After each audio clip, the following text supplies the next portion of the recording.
اعوذ باللہ من الشیطان الرجیم بسم اللہ الرحمن الرحیم وقاتلوہم حتی لا تکون فتنہ ویکون الدین للہ فإن انتہوا فلا عدوان الا علی الظالمین۔ اس طرح کہ ہماری یہ بات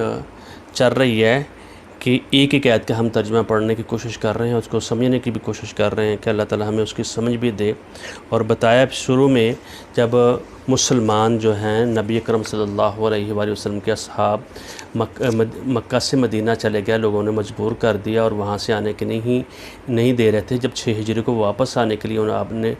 کوشش کی اور آپ صلی اللہ علیہ وآلہ وسلم بھی ساتھ تھے اور آپ کو آنے نہیں دے رہے تھے۔ پھر ان کے ساتھ ایک معاہدہ طے ہوا اور صلح ہوئی، اور یہ اس میں کچھ شرطیں طے ہوئی۔ پھر اس میں بتایا گیا کہ آئندہ سال آپ اس دفعہ آپ ایسے چلے جائیں گے، آئندہ سال آپ یعنی عمرہ کر سکتے ہیں۔ اور کس شہر سے نبی اکرم صلی اللہ علیہ وآلہ وسلم کو وہ انہوں نے نکالا۔ اور جب بھی کسی بھی امت کے اوپر، کسی بھی لوگوں قوم کے اوپر ایک جب رسول آتا ہے، جب وہ اپنی حجت پوری کر دیتا ہے، وہ رسول کی حجت پوری کرنے کے بعد وہ قوم نہیں سمجھتی، وہ قوم اس کے اوپر پورا نہیں اترتی اور وہ خرافاتی طور پہ اس کے اوپر لگی رہتی ہے، تو وہ نہیں باز آتی، تو اس کے اوپر اللہ تعالیٰ اپنی طرف سے عذاب بھیجتے ہیں، یا پھر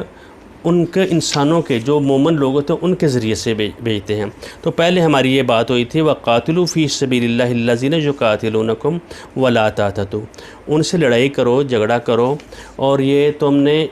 اس لیے کرنا ہے کہ تم نے ان کے ساتھ زیادتی نہیں کرنی، صرف اور صرف قتل کرنا ہے، ان سے لڑائی کرنی ہے، وَلَا تَعْتَدُوا، زیادتی نہیں کرنی۔ اور یہ جو جنگ ہے کوئی ملک حاصل کرنے کے لیے نہیں ہے، کوئی زمین حاصل کرنے کے لیے نہیں کی جا رہی ہے، اور کوئی یہ اناج یا ان کو اوپر قبضہ کرنے، یہ خالص کس لیے ہے؟ یعنی خالص قاتلوا فی سبیل اللہ، اللہ کے لیے، صرف اللہ کے دین کی خاطر یہ بات ہو رہی ہے۔ اور فرمایا الذین یقاتلونکم، جو لوگ تم سے لڑائی کرتے ہیں ان سے لڑائی کرو، یعنی وہ حرم کا علاقہ ہے، وہاں اگر آتے ہیں اور حرمت والے مہینے میں بھی اگر آتے ہیں تو اللہ تعالیٰ کے ہمیں ساتھ یہ بتا رہے ہیں اگر پہل تم نے نہیں کرنی، بزرگوں کو تم نے نہیں ان کے ساتھ لڑائی کرنی، خواتین کا احترام کرنا ہے، بچوں کا احترام کرنا ہے، اور جو رابر لوگ ہیں جو تم سے لوگ لڑتے ہیں جھگڑتے ہیں ان کو نہیں چھوڑنا۔ یہ دیکھیں ان اللہ لا یحب المعتدین، اللہ تعالیٰ زیادتی کرنے والوں کو نہیں پسند کرتے۔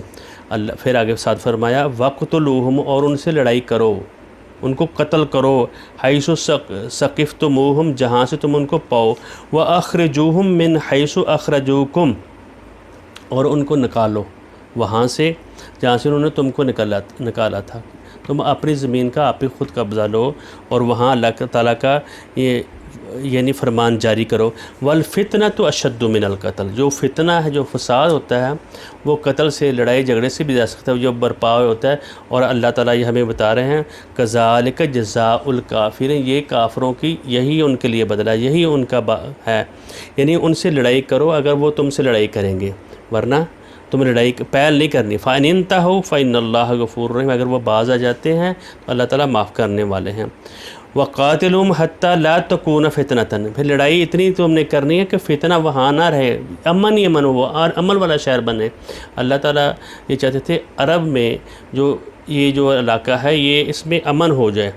وَلَا تَكُونُوا فِتْنَةً وَيَكُونَ الدِّينُ لِلَّهِ، اور صرف اور صرف خالص دین اللہ کا ہو، اور دین کو اللہ کو پسند نہیں تھا، اور اللہ کہہ رہے ہیں وَيَكُونَ الدِّينُ لِلَّهِ، صرف اللہ تعالیٰ کا دین ہو۔ فَإِنِ انتهوا فَلَا عُدْوَانَ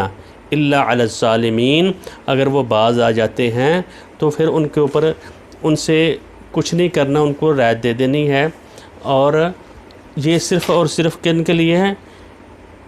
إِلَّا عَلَى الظَّالِمِينَ، جو ظالم لوگ ہوں گے ان کو نہیں چھوڑنا، ان کو وہاں سے نکال دینا ہے، اس زمین سے جہاں سے انہوں نے تم کو نکالا تھا۔ تو اللہ تعالیٰ ہمیں ان آیات کو سمجھنے کی، اس پہ اوپر عمل کرنے کی اللہ تعالیٰ ہمیں توفیق دے۔